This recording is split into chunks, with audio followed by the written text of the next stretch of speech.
اللهم صل على سيدنا محمد يا رب صل وسلم دائما ابدا على حبيبي. روزے میں بھی ایسا ہی ہے, ایک آدھ دن روزہ تو انسان شوق میں بھی رکھ لیتا ہے, 2 دن ہو گئے, 3 دن ہو گئے, 4 دن ہو گئے, 5 دن ہو گئے. آج حضرت مولانا شرف علی تھانوی رحمۃ اللہ علیہ کا ایک بڑا اچھا ملفوظ پڑھا. انہوں نے فرمایا کہ یہ جو لوگ کہتے ہیں نا رمضان جا رہا ہے ہمیں غم ہے, جھوٹ بولتے ہیں. وہ بڑے کلیئر کٹ تھے. وہ کہتے ہیں یہ جھوٹ مت بولا کرو, اللہ کو جھوٹ پسند نہیں ہے. جب رمضان جاتا ہے ایک وقتی طور پہ تھوڑا سا غم ہوتا ہے, لیکن حقیقت میں خوشی ہوتی ہے. تبھی تو اللہ نے عید کا دن خوشی کا دن رکھا ہے کہ رمضان رخصت ہو گیا. تو جب خوشی, اللہ بھی کہہ رہا ہے خوشی مناؤ, رمضان گیا تو خوشی کا دن رکھا یا غم کا دن رکھا؟ بھائی اگر رمضان جانے کے غم کو اللہ غم مان لیتا تو عید کا دن ماتم کا دن ہوتا کہ ہم سے تراویح چھوٹ گئی, ہم سے ہمارے روزے چھوٹ گئے. اللہ نے کہا نہیں, یہ کون سا دن ہے عید, کہ جو کام اللہ نے تمہارے ذمے لگایا تھا وہ ٹینشن کا کام تھا, وہ خواہشات پوری کرنے کا کام نہیں تھا, آج وہ چھٹی دے دی میں نے. تو ہمیں کئی خوشیاں ہوتی ہیں, اللہ تو نے جو ہمارے سر پہ ایک بوجھ رکھا تھا وہ ہم نے الحمدللہ مکمل کر دیا. ان لوگوں کو تو بہت ہوتی ہے جنہوں نے پورے روزے رکھے, لیکن آج کل ان کو ہو رہی ہے جنہوں نے ایک بھی روزہ نہیں رکھا ہوتا. حقیقت ہے سب سے زیادہ عید کو انجوائے وہ کر رہے ہوتے ہیں. جیسے جس نے روزہ نہیں رکھا ہو نا, افطاری پہ پھوڑتا طبیعت سے وہی ہے, روزے دار دولنے والے کھا کے نماز پہ چلا جائے گا. تو فرماتے تھے جو لوگ ناٹک کرتے ہیں نا کہ رمضان جا رہا ہے غم ہو رہا ہے, تو کہہ رہے ہیں ان سے بولو کہ ٹھیک ہے آپ 1 مہینہ اور روزے رکھ لو.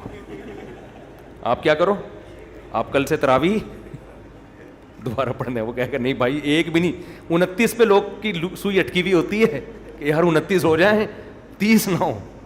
اعتکاف والوں کو دیکھو نا, جا جا کے بار بار کوشش میں لگے ہوتے ہیں یار اعلان ہو جائے اعلان ہو جائے. ایک روزہ بھی ایڈ کر دیا نا اللہ نے, اس دفعہ رمضان 31 کا ہوگا, دیکھو بے ہوش ہو جائیں گے لوگ غم سے. تو یہ ہے ٹینشن والا ہی کام. ہاں یہ غم ضرور ہوتا ہے کہ ایک عبادت تھی, ایک مسجد میں رونق تھی, وہ وقتی ہوتا ہے, لیکن وہ اصل تو خوشی غالب ہوتی ہے. یار دوبارہ سے وہی ناشتہ, میری تو حالت بہت خراب ہو جاتی ہے. 10-20 یہ جو آخری عشرہ میرا چل رہا ہوتا ہے نہیں مجھے پتا ہوتا ہے اور اللہ کو پتا ہوتا ہے. 10-20 روزے میرے انعام سے چلتے ہیں, اس کے بعد یہ جو عشرہ آخری چلتا ہے نا ہر رمضان میں, یہ آخری عشرہ میری حالت کیا ہونے لگتی ہے, کیونکہ ہم پیٹ بھر کے رمضان میں زیادہ کھاتے نہیں ہیں, پھر کنٹینیو بیانات, نیندیں ہوتی نہیں ہیں, بے وقت نیند ہو رہی ہے وہ بھی پوری نہیں ہو رہی, کروٹیں زیادہ لے رہے ہیں. پھر کوئی آ گیا, عمران خان کی حمایت کی آپ نے, گالی آ گئی کمنٹ میں نا ایک بڑی سی, آپ نے یہ کیوں بولا وہ یہودی نہیں ہے, ادھر سے 25-30 کمنٹ وہ دیکھ لیے تو اور آدمی ظاہر ہے مٹی کا بنا ہوا ہے نا, لوہے کا بنا ہوا تھوڑی ہے وہ سیاسی. حالانکہ ہم نے کب کہا کہ بھائی تم ووٹ جس کو چاہے, تو ہم کہتے ہیں تھوڑا اعتدال سے کام لے لو, مخالفت میں تھوڑا سا اعتدال کر لو, اور اگر نہیں کرتے تو ٹھیک ہے آپ کی رائے اور ہماری رائے وہ. ہم پہ کسی کی رائے زبردستی مسلط کیوں کر رہے ہو بھائی؟ آپ اگر کسی کی رائے کو فالو کر رہے ہو تو آپ کے خیال میں وہ رائے ٹھیک ہے. آپ کسی کی رائے کو نبی کی رائے کیوں سمجھ رہے ہو کہ وہ حرف آخر ہے, وہ جو ہمارے حضرت نے کہہ دیا وہ پتھر پہ لکیر ہے. اس میں اتنا ظرف تو رکھو کہ دوسرا اختلاف کر سکے. ہمارے لیے تو سب علماء برابر ہیں, مولانا طارق جمیل صاحب بھی ہمارے لیے قابل احترام ہے, ان کی اگر ایک رائے ہوگی تو ہم کہتے ہیں وہ بھی عالم کی رائے ہے, ان کے اگینسٹ کسی عالم کی رائے ہوگی تو وہ بھی عالم کی رائے ہے. تو دونوں رائے کس کی ہیں؟ علماء کی. تو ایک کی وجہ سے دوسرے پہ رد ہم نہیں کریں گے. ہم یہ کہیں گے آپ کو جو رائے زیادہ صحیح لگتی ہے اس کو فالو کرو, جو غلط لگتی ہے اس پہ آپ اعتدال کے ساتھ اپنا بیانیہ ریکارڈ کروا دو, بس اس سے زیادہ نہیں ہوگا. تو ہمیں یہ رائے جو تھی وہ خیر کمنٹس پڑھتے رہو رمضان میں تو وہ آدمی اور سر کے بال اڑنا شروع ہو جاتے ہیں. تو میرا تو آخری عشرہ ایسا گزر رہا ہوتا ہے, انتظار کر رہا ہوں تو عید آئے گی, صبح پراٹھا کھائیں گے. کیونکہ اللہ میاں نے جو ٹائم رکھا ہے نا سحری میں کھانے کا, وہ ٹائم بڑا خطرناک ہے. اس وقت بھوک لگتی نہیں ہے. کیسا اللہ نے مجھے خوشی اس بات کی ہے کہ ہم جیسے نالائق جو عبادت میں چور ہیں، اللہ نے ہم جیسے نالائقوں سے کسی نہ کسی طرح عبادت کروا لی، ورنہ ہم جیسوں کو کوئی عام دنوں میں ایک روزے کا کہے کتنا مشکل ہوتا ہے کہ نہیں ہوتا؟ عید کے بعد آپ ایک روزہ رکھو، 10 دفعہ سوچے گا آدمی رکھوں کہ نہیں رکھوں. شوال کے 6 روزے لوگ رکھتے ہیں لیکن بہت سوچتے بھی ہیں کہ رکھیں نہیں رکھیں. اور اگر کوئی کہہ دے 1 مہینہ کنٹینیو رکھو تو نہیں رکھا جاتا انسان سے. رمضان میں اللہ ماحول بنا دیتے ہیں، چاروں طرف روزے کا ماحول. ہمارے حضرت فرمایا کرتے تھے یہ اللہ کا کتنا بڑا احسان ہے، نماز کا وقت رکھ دیا، جماعت رکھ دی. اگر اللہ ہم پہ ڈال دیتا تو ہم کل کرتے کرتے ساری نمازیں ڈیلے کرتے رہتے کہ کل سے شروع کریں گے. جیسے ہم جب اسکول میں پڑھتے تھے نا تو ہم یہ سوچتے تھے انشاءاللہ 1 جنوری سے ہم پڑھنا شروع کریں گے. ابھی یہ دسمبر تک تو ایسا ہی ہو گیا، جانے دو. جب نیا سال آئے گا تو اس کی 1 تاریخ سے ہم پڑھائی شروع کریں. جب 1 تاریخ آتی تھی تو اب ہمیں ایک دم ضمیر جھنجھوڑتا، یار اب شروع کر دو بھائی، اب پڑھنا ہے، امتحان بھی آ رہا ہے. تو ہم سوچتے تھے آج دن کیا بھائی، آج ہے پیر، ہفتے سے شروع کریں گے کیونکہ جمعہ ویکینڈ ہے، ہفتے سے کیا ہوگا شروع ہوگا. وہ ہفتہ آج تک نہیں آیا، کل سے. تو اگر اللہ ہم پہ ڈال دیتا کہ بھائی ٹوٹل اتنی نمازیں تم نے کمپلیٹ کرنی ہے، ٹائم تم خود ہی سیٹ کر لو، تو ہم وہ نمازیں کل کرتے کرتے آج ہم میں سے ہر شخص کے ذمے لاکھوں نمازیں ہوتی ہیں اور وہ کہتا ہے یار اب یہ میرے لیے پڑھنا ممکن نہیں ہے. تو کچھ چیزیں اللہ مسلط کر کے گن پوائنٹ پہ کروا لیتے ہیں. اللہ اگر ہم سے کہتا سال میں جب چاہو 30 روزے کمپلیٹ کر لو، ہم کل کرتے کرتے ہوتے ہی نہیں ہم سے. وہ ایک فقیر آیا محلے میں، اللہ کے نام پہ کچھ دے دو، انہوں نے کہا کل آنا. کہہ رہے اس کمبخت کل کے چکر میں لاکھوں روپے اس علاقے میں پھنسا ہوا ہے میرا. اس کل کے چکر میں اس علاقے میں میرا لاکھوں روپے پھنسا ہوا ہے. تو ایک فقیر سے کسی نے پوچھا کہ تم کتنا کما لیتے ہو روزانہ؟ اس نے کہا اگر یہ جو معاف کرنے والے ہیں نا یہ بغیرت نہ ہوتے تو روزانہ کے میرے 1 لاکھ روپے میری ارننگ تھی. یہ جو معاف کر دو کہتے ہیں نا، معاف کر دو، یہ بغیرت لوگ ہیں جن کی وجہ سے میں صحیح کما نہیں پا رہا ہوں. تو اللہ تعالیٰ کا کتنا بڑا احسان ہوا، اللہ ہم سے روزے رکھوا لیتے. میں تو صحیح بات ہے بڑا شکر ادا کرتا ہوں اللہ سے. اللہ میں تو بہت ہی نالائق ہوں. جو فنڈر ہے نا وہ ہوں گے بڑے نیک لوگ بھی ہیں دنیا میں جن کے لیے یہ 1 مہینہ کا روزہ کوئی مسئلہ ہے ہی نہیں، کوئی مسئلہ نہیں، اس سے بھی زیادہ کر لیتے ہیں بڑے نیک لوگ. لیکن ہم تو نالائق ہیں بھائی. ہم تو اللہ سے کہتے ہیں ہم جیسے نالائق سے اللہ تو نے چاہے وہ سو کے ہی گزارا ہو. ہمیں یہ بھی غم ہوتا ہے کہ یار رمضان جیسا گزرنا چاہیے تھا ویسا نہیں گزرا، یہ بھی ہوتا ہے غم. کتنا کچھ کر سکتے تھے. میں پھر یہ سوچتا ہوں اللہ ہم جیسے نالائقوں کو نا تو نے صبح سے لے کے مغرب تک 14 گھنٹے کھانے پینے سے روک لیا نا، بھلے سو کے گزارا ہو، ٹھیک ہے، کروٹیں لے کے گزارا ہو، جیسے مرضی ٹائم پاس کیا. یہ بھی تو ایمان کی علامت ہے یا نہیں ہے؟ مانتے ہیں کوئی خدا ہے، ورنہ بلا وجہ کسی کے کہنے پر انسان 14 گھنٹے بھوک پیاس برداشت نہیں کرتا. آپ کہہ سکتے اس روزے میں تو بسا اوقات بھوک بھی نہیں لگی پیاس بھی نہیں لگی، پھر بھی 14 گھنٹے کھانے پیے بغیر نہیں رہ سکتا کسی کے مشورے پر. ڈاکٹر کے مشورے پہ نہیں کرتا، اللہ کے مشورے پہ کہاں سے کرے گا؟ تو یہ خوشی کی بات ہے کہ بھائی کسی حد تک ہمارا ایمان اپنے رب پر ہے، ہم اس کو مانتے ہیں کوئی خدا ہے. میں کہوں گورنمنٹ اگر آرڈر دے دے نا آپ کو کہ 15 دن کنٹینیو پوری قوم نے روزے رکھنے ہیں، 1% لوگ بھی اس آرڈر پہ عمل نہیں کریں گے. 1% بھی کوئی کچھ بھی کہہ دے، ڈاکٹر کہہ دیں، کوئی بھی کہہ دے، پوری دنیا میں مسلمان ایک اعلان ہوتا بھائی رمضان کا چاند نظر آ گیا ہے. پوری دنیا میں مسلمانوں کی روٹین چینج ہو جاتی ہے. ہمارے ایک دوست لندن میں، انہوں نے بتایا کہ گورے نے مجھے کہا کہ تم لوگ کیا ایک دم رمضان میں عجیب سے ہو جاتے ہو، نیک سے ہیں بھائی. گورے نے پوچھا نا ان سے یہ تم لوگ ایک دم سے رمضان میں کیا ہو جاتا ہے، تمہیں کھانا پینا چھوڑ دیا اور نمازیں پڑھ رہے ہو اور یہ کر رہے ہو اور وہ کر رہے ہو. کہتے پھر میں نے اس گورے کو نا انگریز کو سمجھایا ہمارا مذہب یہ کہتا ہے, محمد صلی اللہ علیہ وسلم آئے تھے 1400 سال پہلے, انہوں نے بتایا رمضان کے روزے. تو اس نے کہا یہ کہاں کہاں ہوتا ہے؟ انہوں نے کہا پوری دنیا میں ہوتا ہے. اس نے کہا یار یہ بہترین آرگنائزیشن ہے کوئی یار, جو 1400 سال پہلے آواز لگی اور پوری دنیا میں اتنے منظم طریقے سے پوری دنیا میں اس کے اثرات ہیں. وہ خود گورا حیران ہو رہا تھا کہ یہ ایک شخص کی دعوت پر پوری دنیا ایسے کیسے متاثر ہو گئی ہے. دنیا میں تو بڑے بڑے لیڈر آئے ہیں, کسی کو اتنا پروٹوکول نہیں ملا. دنیا میں لیڈروں کو فالو پتہ ہے کیسے کیا گیا ہے؟ میں آپ کو بتاتا ہوں. ہمارے نبی میں اور عام لیڈروں میں فرق کیا ہے. دنیا میں جو بڑے بڑے لیڈر آئے انہوں نے یہ بات کی انسانیت کی خدمت کرو, لوگوں نے کہا تھینک یو ہم انشاءاللہ کریں گے. انہوں نے کوئی پیکج دیا, اس پیکج کو کسی نے لفٹ بولو نہیں کرائی. سمجھ رہے ہو نا, پیکج کو لفٹ نہیں کرائی کسی نے. انہوں نے کہا کہ اپنی تنخواہ میں سے اتنے فیصد نکال دیا. میں تو ہمارا باپ ہے جو اتنے فیصد نکال دے, بس آپ نے کہہ دیا نا غریبوں کا خیال کرنا چاہیے, میری مرضی. سمجھ رہے ہو کیا ہو گیا بھائی؟ ہماری مرضی ہم کر دیں گے, ٹھیک ہے, زیادہ فری ہونے کی ضرورت نہیں ہے. دنیا میں ایسے مذہبی لوگ آئے, انہوں نے مذہبی نہیں لیڈر آئے, انہوں نے کہا یہ جو روز صبح شام کھانا پینا اور یہ کولیسٹرول لیول بڑھا دے گا. اب تو ڈاکٹر بہت کہہ رہے ہیں تو اپنی ڈائٹ کو کیا کریں, ہلکا کریں. کیسے ہلکا کریں بھائی؟ آپ ایسا کریں 6 گھنٹے 10 گھنٹے کی فاسٹنگ کریں. اسے بولے بھائی آپ نے مشورہ دے دیا نا خوراک کم کرنی ہے, صحیح ہے نا, اب اتنے دن تک کنٹینیو یہ کرنا ہے, یہ مشورہ آپ کیا کریں اپنے پاس. بہت زیادہ شکریہ.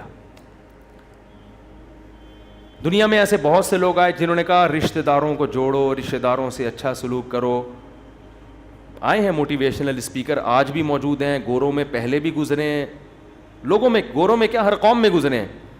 ٹھیک ہے جی, ہم رشتہ داروں سے اچھا سلوک کریں گے. کیسے, اس کی ڈیٹیل کیا ہے؟ نہ انہوں نے وہ ڈیٹیل بتائی, اور کسی نے بتائی تو وہ اپنی ڈیٹیل کے ساتھ ہی قبر میں دفن ہو گیا. آئی بات سمجھ, کیونکہ اس کو پتا تھا میری ڈیٹیل کو کوئی فالو نہیں کرے گا. واحد لیڈر اس کائنات کے محمد صلی اللہ علیہ وسلم, جنہوں نے جو آرڈر دیا اس کی جو ڈیٹیل بتائی, اس آرڈر پر بھی آج کروڑوں لوگ عمل کر رہے ہیں اور اس ڈیٹیل کے مطابق کر رہے ہیں. ہمارے نبی نے بتایا فاسٹنگ کرنی ہے, پورے سال نہیں کھانا.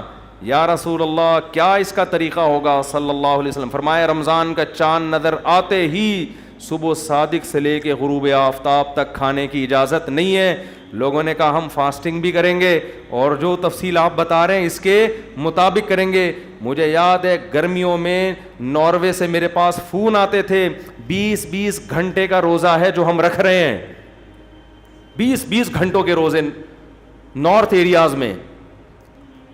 کہہ رہے ہیں ہم افطار کرتے ہیں, جلدی جلدی کھاتے ہیں, مغرب پڑھتے ہیں, تھوڑی دیر میں عشاء کا وقت, اور جلدی سے عشاء پڑھی اور تھوڑی دیر میں سحری کا وقت شروع اور ختم.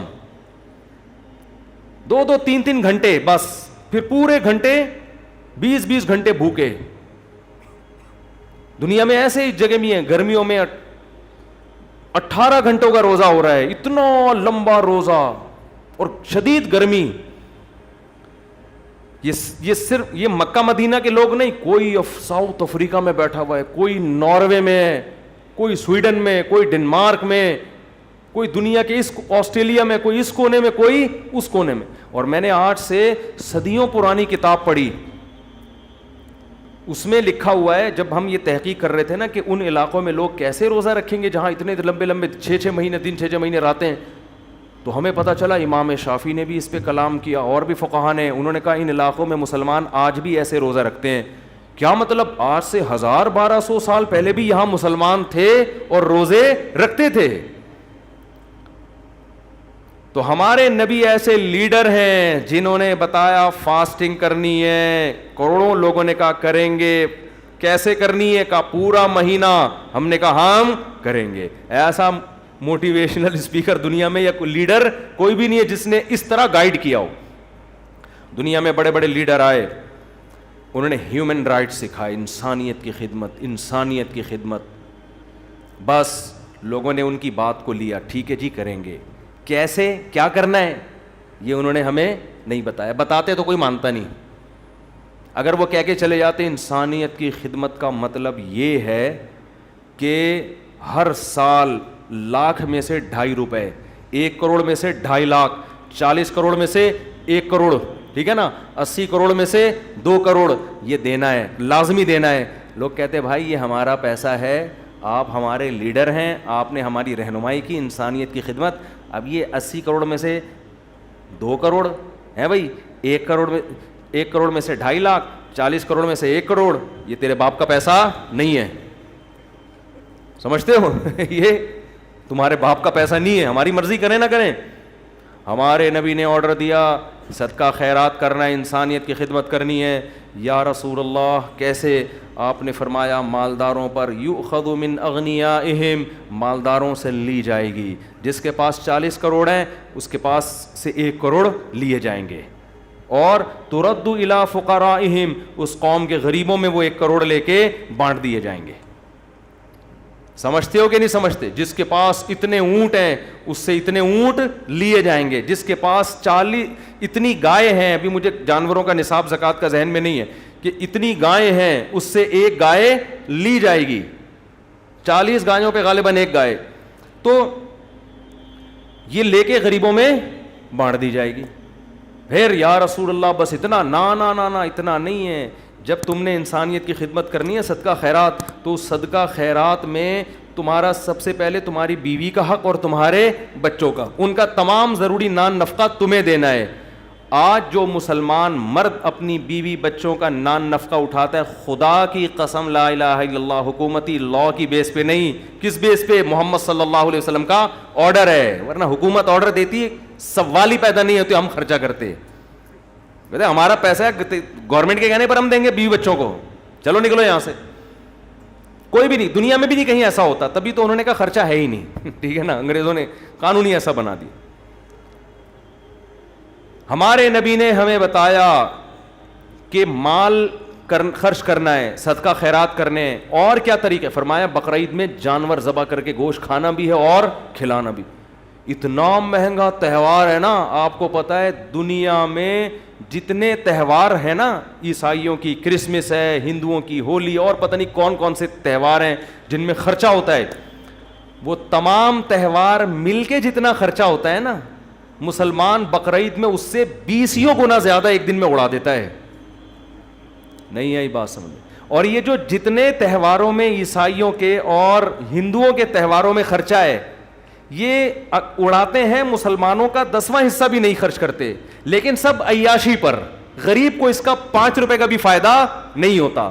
مسلمان اس تہوار میں, بقرعید میں, درجنوں گنا زیادہ خرچ بھی کرتا ہے, اور ٹوٹلی فائدہ کس کو ہوتا ہے؟ غریبوں کو. اپنا فائدہ صرف اتنا ہوتا ہے کہ 4-5 دن کے لیے جو فریج میں گوشت, باقی سارا غریبوں کی تجارت بھی, جس سے وہ جانور خرید کے منڈیوں میں بیچتے ہیں, وہ تجارت ان کی پورے سال جانور اس نیت سے پالتے ہیں کہ بھئی بزنس ملتا ہے غریبوں کو. آپ صرف سہراب گوٹ کی منڈی میں جا کے دیکھ لو, جو جانوروں کو اٹھا کے گھر لے جانے والے ہیں نا, جو سزوکیاں, وہ کتنا کما لیتے ہیں اس میں, پورے سال اتنا کما پاتے وہ. پھر ان چارے والوں کا کتنا فائدہ ہوتا ہے. یہ تو سارے غریب قوم ہے جو جانوروں کے چارے لے کے بیٹھی ہوتی ہے, جانوروں پہ محنت کر رہی ہے.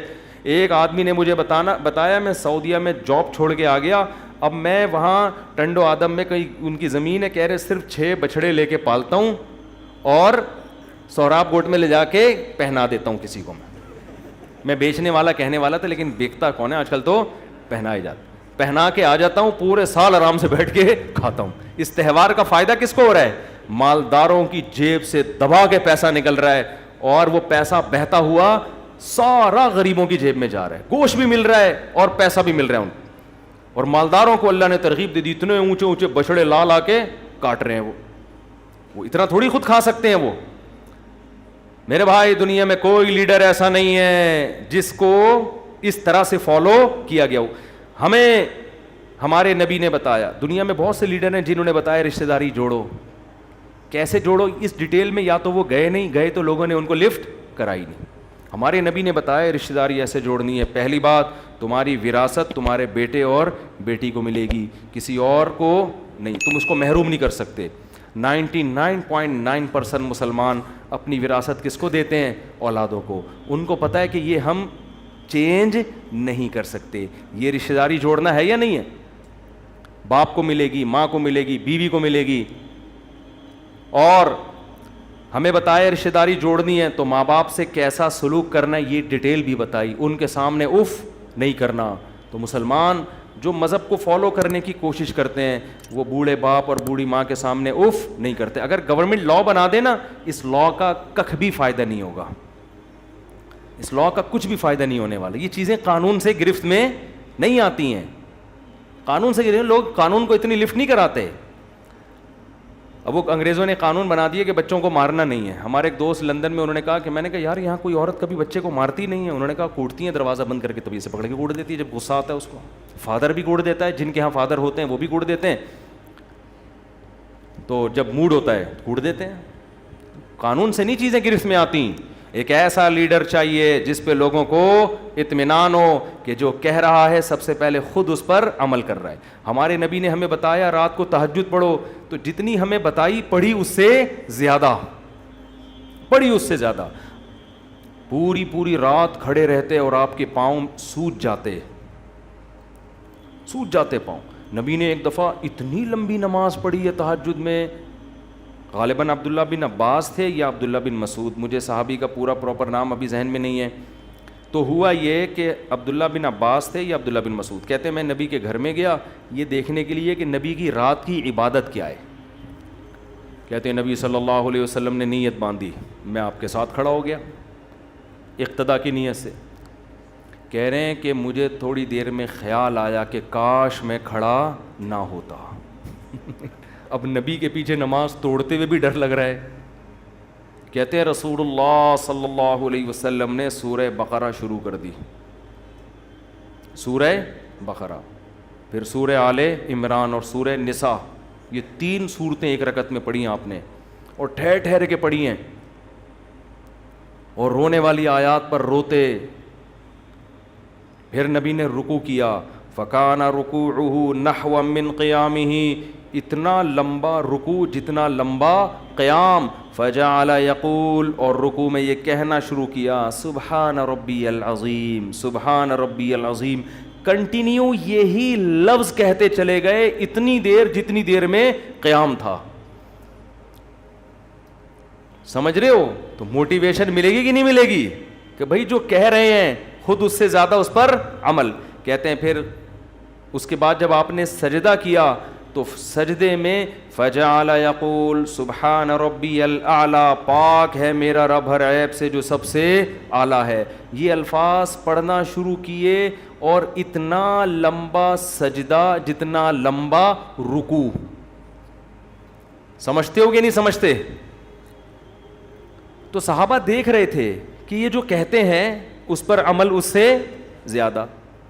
پھر نبی نے بتایا یہ دنیا مسافر خانہ ہے, دل لگانے کی جگہ نہیں ہے.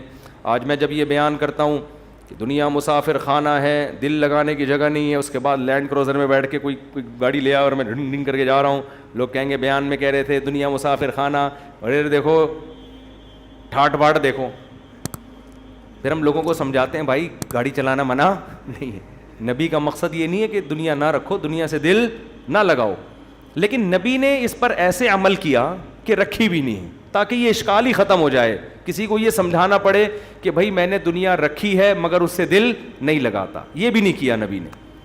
حضرت سلیمان علیہ السلام نے دنیا رکھی مگر دل نہیں لگایا. حضرت سلیمان کی زندگی بڑی ٹھاٹ باٹ والی زندگی تھی. جو تاج پہنتے تھے کروڑوں کروڑوں روپے کے ہیرے جواہرات لگے ہوئے تھے اس میں. جو آپ کا تخت تھا بڑا عالی شان تخت, ایسا تخت تھا ملکہ سبا دیکھ کے حیران ہو گئی کہ بھئی یہ کیا ہے بھئی. پھر جو محل بنوایا تھا نا حضرت سلیمان, وہ بھی اللہ کے محبوب پیغمبر تھے نا. اس سے پتہ چلتا ہے بھائی یہ جو لگژری لائف ہے یہ شریعت کے خلاف نہیں ہے. اگر خلاف ہوتی تو پیغمبر کرتے یہ کام. سلیمان علیہ السلام تو اللہ کے پیغمبر تھے نا, لیکن کیسی لگژری لائف ہے. ایسا شیش محل تھا نا جس میں رہتے تھے 100 بیویوں کے ساتھ, معذرت کے ساتھ یہ درمیان میں بات آ گئی, وہ بخاری میں لکھا ہوا 100 بیویاں تھیں. خیر پھر نکلنے لگا تھا 100 بیویاں, وہ خواتین کو غصہ آتا ہے. تو اتنی ساری بیویاں, اب یہ صحیح ہے, اتنی ساری بیویوں کے ساتھ جس محل میں رہتے تھے وہ محل کا فرش ایسا تھا, اتنا چمکدار خوبصورت کہ ملکہ سبا جب اس فرش کی طرف آئی تو قرآن کہتا ہے کشفت عن ساقیہا, اپنے پائنچے اوپر کر لیے کہ یہ پانی ہے, اس میں میرے پائنچے بھیگ جائیں گے, یہ پانی ہے, تالاب ہے چمکتا ہوا. سلیمان علیہ السلام نے کہا یہ تالاب نہیں ہے, قواری ممرد, یہ شیشے لگے ہوئے ہیں, اتنا ڈیزائننگ ہے اس میں خوبصورت. ہم وہاں گئے تھے نا اسلام آباد شاہ فیصل مسجد بچپن میں, تو وہ بڑا خوبصورت تھا فرش تھا. ہم بھی پہلی دفعہ یہ دھوکے میں آ گئے شاید یہ پانی ہے, تو اس زمانے میں ایسا خوبصورت فرش, باقی کیا عالی شان لائف اسٹائل ہوگا ان کا, بادشاہ ہیں اور ہواؤں میں اڑے چلے جا رہے ہیں, ایجنسی کا کیسا خفیہ نظام پرندوں کے ذریعے. تو بڑی دولت اللہ نے دی, بڑی حکومت دی, اور اللہ نے کہا یہ سب آپ اس کے مالک ہیں, آپ اس کے مالک ہیں, جس کو چاہیں دیں, جس کو چاہیں روک لیں, ٹوٹلی آپ کے پاس رائٹس ہیں, اختیارات. لیکن ہمارے نبی اگر ایسا کرتے, کیونکہ آخری نبی ہے نا, اللہ آپ پہ کوئی الزام برداشت نہیں کرتا. لوگ کہتے جیسے ہم پہ لگا رہے ہوتے ہیں, ادھر جا رہے باتیں, دیکھو دنیا مسافر خانہ اور باتیں چار شادیوں کی ہے بھائی, لوگ کہہ رہے ہوتے ہیں نا, چلو باتیں تو کریں, کہہ رہے ہیں یہ عمل بھی ان کا ایسا ہی ہے. وہ میں اکثر واقعہ سناتا ہوں, جب میں نے تیسری شادی کی, ایک بوڑھے میاں آئے میرے گھر کے باہر, گاڑی کھڑی ہوئی اور بارات آئی ہوئی تھی نا ٹھیک ہے نا, اور بڑا وہ رش وش لگا ہوا تھا. اچھا میرے پہلے سے دو تھے اور بچے بھی کھیل رہے ہوتے تھے باہر, تو ایک بوڑھے میاں آئے, کہنے لگے یہ کیا ہے, یہ امام صاحب کے گھر کے باہر یہ رش کس بات کا لگا ہوا ہے, کوئی بچے کا عقیقہ ہوا ہے, کیا ہوا ہے؟ تو کہا کہ امام صاحب نے تیسری شادی کی ہے. تو وہ صاحب نے ایسے غصے میں کانپنے لگے اور کہنے لگے ممبر پہ بیٹھ کے باتیں کرتے ہیں کہ دنیا مسافر خانہ ہے, اور حرکتیں دیکھو ان کی, حرکتیں دیکھو. تو بھائی مسافر خانہ اس لیے تو ایسی حرکتیں ہیں, اس لیے تو ایسی حرکتیں ہیں. ایک صاحب کہنے لگے کہ اتنی جلدی جلدی کیوں کر رہے تھے؟ میں نے کہا مسافر خانے کبھی بھی مر سکتے ہیں, جلدی جلدی کر لو بھائی. جس کا خیال ہے وہ ہمیشہ زندہ رہے گا وہ تھوڑا لیٹ کر لے, وہ نہ کرے ابھی, وہ بعد میں کر لے, ہمیں کیا پتہ کب چلے جائیں. جلدی سے جو کرنا ہے کام نمٹاؤ, نکلو پتلی گری سے, اور کیا. تو خیر ہمارے نبی نے بتایا دنیا مسافر خانہ ہے, تو آپ یہ بھی کر سکتے تھے کہ دولت رکھتے. جب لوگ کہتے کہ آپ کہتے ہیں دنیا مسافر خانہ ہے, تو پھر دولت رکھی بھی کیوں ہے؟ آپ کہتے ہیں میرے دل میں دولت نہیں ہے, لیکن آپ نے یہ الزام ہی نہیں آنے دیا, آپ نے رکھی نہیں.